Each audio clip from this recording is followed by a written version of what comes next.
हे क्या आप सब कहानी सुनने आए हो? अच्छा, मैं भी सुनाने आया हूँ। कल हमने एक नया कोरियन ड्रामा शुरू किया था। आज हम दूसरा एपिसोड देखने वाले हैं। वीडियो में जाने से पहले जैसा मैं हमेशा कहता हूँ वैसा ही अब भी कहूँगा, SS वॉइस ओवर को सब्सक्राइब करें, देखने के बाद लाइक करें और जाने से पहले कमेंट करना न भूलें और बताएं कि एक्सप्लेनेशन कैसा लगा। तो चलिए हमारा दूसरा एपिसोड देखते हैं। जब दूसरा एपिसोड शुरू होता है तो वो क्या दिखाते हैं? हमारी हीरोइन की सास, उनकी नौकरानियां उनकी तरफ बेताबी से दौड़ रही हैं। क्या प्रॉब्लम है?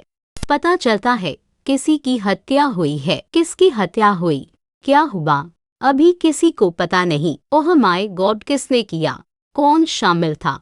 सब बेचैनी से पूछ रहे हैं। पुलिस आती है और नौकरानियों से पूछताछ करती है। वो पूछते हैं कि क्या विक्टिम और बॉडीगार्ड के बीच कोई कनेक्शन था? क्या वो दोनों लवर्स थे? नौकरानी कहती है, ओह नहीं, मुझे ऐसा कुछ नहीं पता, यह कोई गलत अफवाह होगी, ऐसा कुछ भी नहीं है।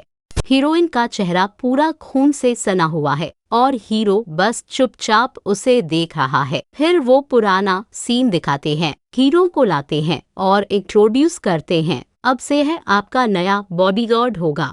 हीरोइन बस उसे देखकर शॉक्ड है, लेकिन जो इंट्रोड्यूस कर रहा है वो कहता है यह एक्स पुलिस ऑफिसर हैं, फिलहाल बेरोजगार हैं। सिर्फ इतना ही नहीं, यही है जिन्होंने आज आपको बचाया था, तो इनकी काबिलियत देखकर हम इन्हें अपना बॉडीगार्ड यूज कर सकते हैं। वो कहता है मैंने इन्हें हायर कर लिया है।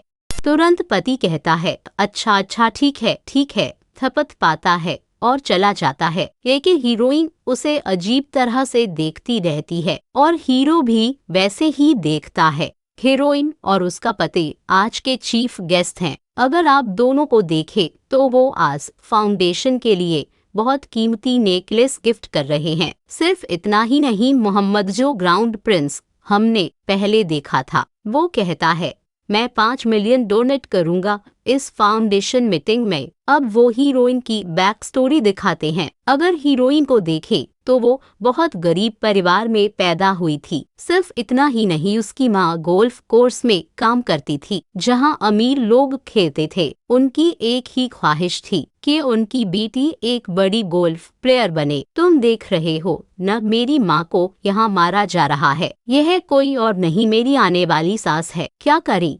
मेरी माँ नौकरानी थी, ये लोग मालिक थे। यही उन दोनों में बड़ा फर्क है। यह मेरे ससुर हैं, वो भी मेरी सास के कंट्रोल में रहते हैं, तो वो कुछ रोक नहीं सकते, कुछ बोल नहीं सकते। अब आप सोच रहे होंगे ये मेरी माँ को क्यों मार रहे हैं? कुछ खास नहीं है। मेरी माँ ने इन्हें मैडम बोल दिया, इसलिए मार रहे हैं, क्योंकि इन्हें सिर्फ वाइस चेयरमैन ही बुलाना है, मैडम नहीं। यही इनकी बड़ी शर्त है। यह आदमी देख रहे हो ना, पता है यह कौन है? यह मेरी सास का सेक्रेटरी, लॉयर और दाहिना हाथ है। छोटी उम्र से ही मेरी माँ की कड़वाहट और मेरे अपने सपने मिलकर मेरी एक ही ख्वाहिश थी कि मैं बड़ी गोल्फ प्लेयर बनूं। उसके बाद मैंने 15 साल की उम्र में ही स्कूल की पढ़ाई छोड़ दी और वहाँ काम करने लगी। उसके बाद मैं रात भर प्रैक्टिस करती थी, लेकिन मेरी माँ के लिए मुझे गोल्फ प्लेयर बनना था, बहुत कमाना था। यही उनका एकमात्र लक्ष्य था। हीरोइन का एक भाई भी है, क्योंकि हीरोइन 15 साल की उम्र में ही कोरिया की बेस्ट गोल्फ प्लेयर बन गई। उसे US जाने का मौका मिला। वो 12 साल बाद ही कोरिया वापस आई और बिना वजह नहीं, उसने लगभग 10 साल में 20 टूर्नामेंट जीते। लेकिन कुछ दिनों में उसकी माँ क्या करती है, वो अपनी बेटी की टैलेंट का इस्तेमाल करके जुआ खेलने लगती है। मेरी बेटी अब बहुत कमाती है, मैं सारे कर्ज चुका दूंगी, ऐसा कहकर कर्ज लेकर जुआ खेलती है। तो अब हीरोइन का अपनी माँ से कोई लगाव नहीं रहा। फिर वो प्रेजेंट दिखाते हैं। प्रेजेंट में क्या होता है? हीरोइन स्टेज पर बोल रही है। मोहम्मद जिसने 5 मिलियन डोनेट करने की बात कही थी, वो कहता है हीरोइन पर हमले की वजह से वो 30 मिलियन फाउंडेशन को डोनेट करेगा। एक और चीज यहाँ हो रही है, एक दोस्त एक छोटा लड़का लाती है और हीरोइन के पति को सिग्नल देती है। पति क्या करता है? वो कहता है यार पीछे मत आना, यही रहो, और कहता है पार्टी में सब बिजी हैं और वो अकेला कहीं चला जाता है। वो लड़की भी रह जाती है, हमें नहीं पता क्यों जा रहे हैं। छोटा लड़का हीरोइन के पास आकर कहता है, आंटी मेरी मम्मी कहाँ गई, मुझे नींद आ रही है।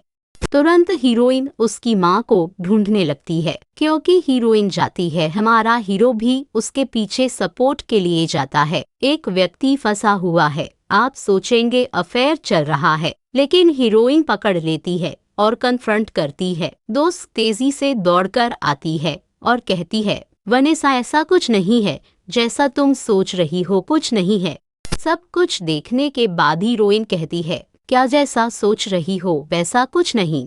शर्म नहीं आती, इतने लोग पार्टी के लिए आए हैं और तुमने ऐसी जगह पर यह करने का चुनाव किया। ऐसी बदनामी वाली हरकत क्यों कर रही हो। वो शॉक्ड है और पूछती है, तुम्हें पहले से पता था? तुम्हारा बेटा तुम्हें ढूंढ रहा है, नींद आ रही है बोलकर प्लीज पहले यहाँ से चले जाओ। दोस्त पूछती रहती है, तुम्हें कब से पता था? अब वो तुम्हारे लिए बहुत जरूरी है, रिस्पेक्ट, यहाँ से चले जाओ। यह कहकर हीरोइन तेजी से वहाँ से चली जाती है। जब हीरोइन बाहर आती है, भले ही अंदर बहादुरी से बोली थी, उसे थोड़ा इमोशनल फील होता है। वो भी औरत है ना, उसे भी फीलिंग्स होंगी। हीरो यह अच्छी तरह समझता है। वो जाकर कंफर्म करता है, कुछ हुआ क्या? तुम्हारा चेहरा ठीक नहीं है। उससे पहले ही वो नेवी कोट पहनकर तैयार खड़ा है, हाथ बढ़ाए हुए। हर किसी का सामना मुस्कुराकर करना है, वो कहता है, और हीरोइन उसका हाथ पकड़कर चलती है। दिल में चाहे जितना दुख हो वो उसके साथ जाती है, मुस्कुराकर डांस करती है। बेचारी दो औरतें अब अजीब एक्सप्रेशन के साथ अंदर चल रही हैं। उसे देखकर हीरो फिर कंफर्म करता है, अरे यह गोल्फ क्लब वाली है ना? वो बूढ़ी औरत सास से मिलने आई हैं। दोनों को पहले से ही उस बूढ़ी औरत के बारे में सब कुछ पता लगता है। तू यहाँ से चली जा, वो कहती है। हीरोइन कहती है, मुझे तुमसे थोड़ी बात करनी है, रिस्पेक्ट में यहाँ से निकल जा। दोस्त चिल्लाकर भगा देती है। वो औरत हीरोइन की बिल्कुल इज्जत नहीं करती। वो पूरी तरह शराबी है, जो कुछ भी हाथ लगता है हीरोइन पर फेंकती है। क्या बहुत घमंड आ गया है? तुझे इस पोजीशन पर लाया गया सिर्फ मेरी वजह से है। तुझे पता नहीं तू किस तरह की जिम्मेदारी में पैदा हुई है। वो बोलते हुए हीरोइन कहती है, मुझे यहाँ मुफ्त में लाए थे क्या? इस दुनिया में मैं सबसे अच्छी गोल्फ प्लेयर हूँ, इसलिए लाए थे। मेरी भयानक इन्फ्लुएंस है, मेरी बहुत फेम है, इसलिए लाए थे। मैंने वो सब खुद बनाया है, तुमने नहीं बनाया। कब तक जो हाथ लगेगा दूसरों पर फेंकते रहोगे? यह कहकर वो कमरे की हर चीज तोड़ने लगती है। अब तुझे लगता है सब कुछ पता चल गया है ना? तो फिर तूने अब तक मेरे बेटे से डिवोर्स क्यों नहीं लिया? तुझे डिवोर्स लेकर जाना ही चाहिए ना? वो यह सवाल पूछती है। हीरोइन कहती है, मैं अभी किस पोजीशन में हूँ, यह मेरी मेहनत है, मैं इसे छोड़कर नहीं जाऊंगी। मुझे अच्छी तरह पता है तुमने इस फाउंडेशन से कितना पैसा चुराया है, तो इस फाउंडेशन से दूर रहो। सपने में भी मत सोचना, मैं यह सब तुम्हारे हाथ में नहीं छोड़ूंगी। यह कहकर हीरोइन लड़ने लगती है। चली जा, मैं तुझे ज्यादा दिन जिंदा नहीं छोड़ूंगी। वो औरत कहती है। मर्डर के गुस्से से भरी हुई हीरोइन वहाँ से चली जाती है। हीरोइन जमकर पी रही है और सोच रही है। 2011 में अफ्रीका में उसने अपने पति को पहली बार देखा था। उसके बाद कुछ ही दिनों में उसने प्रपोज किया और शादी करने को कहा। उसके बाद शादी की बात करने के लिए सास ने हीरोइन, उसके भाई और खुद को बुलाया था। आने के बाद छोड़ेंगे क्या? वो कहती हैं, मैंने तुम्हारी माँ के बारे में पूछताछ की, वो भयानक जुआ खेलती है ना? फिर तुम यूएस कैसे गई और इतनी बड़ी गोल्फ प्लेयर बनी? हीरोइन कहती है, मैं अपनी टैलेंट की वजह से बनी। तेरी टैलेंट से? क्या कह रही है? स्पॉन्सर ने स्पॉन्सर किया। भाई कहता है, आपने भी हमें स्पॉन्सर किया था मैडम। ओ समझ गई, बिना पैसे के यहाँ कुछ नहीं होता। अब समझ आया तू कैसे बड़ी बनी। वो कहती है, तो तू मेरा ऋणी है नग? हीरोइन कहती है, नहीं, वो भी मेरी टैलेंट ही है। अगर मेरी टैलेंट नहीं होती तो तुम मुझे स्पॉन्सर कैसे करते।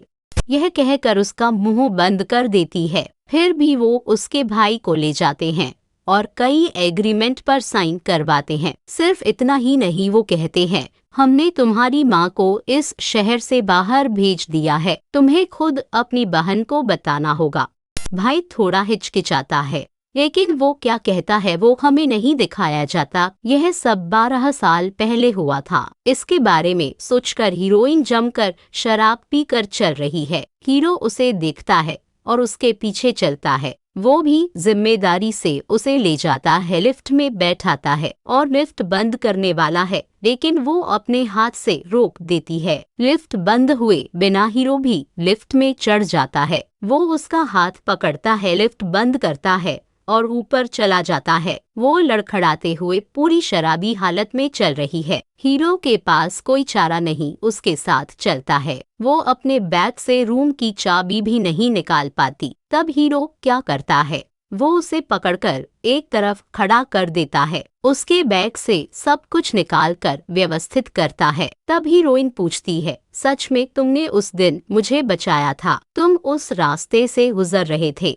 हीरो उसका जवाब नहीं देता। इतने में हीरोइन बम फोड़ देती है। आज रात क्या तुम मेरे साथ रुक सकते हो।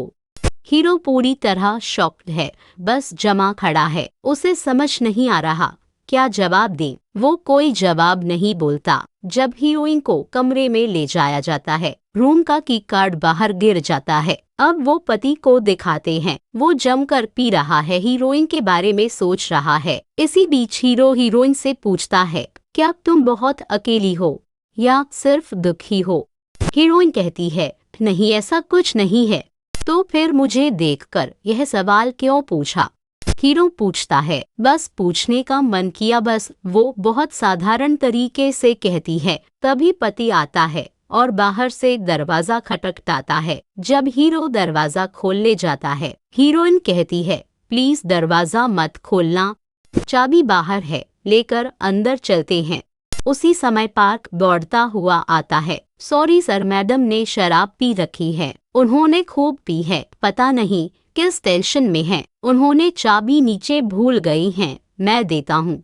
यह कहकर पति, जो खुद भी पूरी तरह शराबी है, कहता है ओ ऐसा है, ठीक है, और वहाँ से चला जाता है। भयानक बारिश और बिजली गिर रही है। दोनों बारिश और बिजली देखते हुए खड़े हैं, लेकिन उसके बाद उन दोनों के बीच क्या हुआ वो हमें नहीं दिखाते, ट्विस्ट में छोड़ देते हैं। बिना कुछ कहे या मारे पति अगली सुबह अकेला ही हांगकांग के लिए निकल जाता है। जब हम अगले दिन हीरो और हीरोइन को देखते हैं, वो कैसा व्यवहार कर रहे हैं, जैसे कह रहे हों मैं तुमसे कुछ नहीं पूछूंगा और तुम भी मैंने जो कहा वो मत पूछना, ऐसे ही रहते हैं।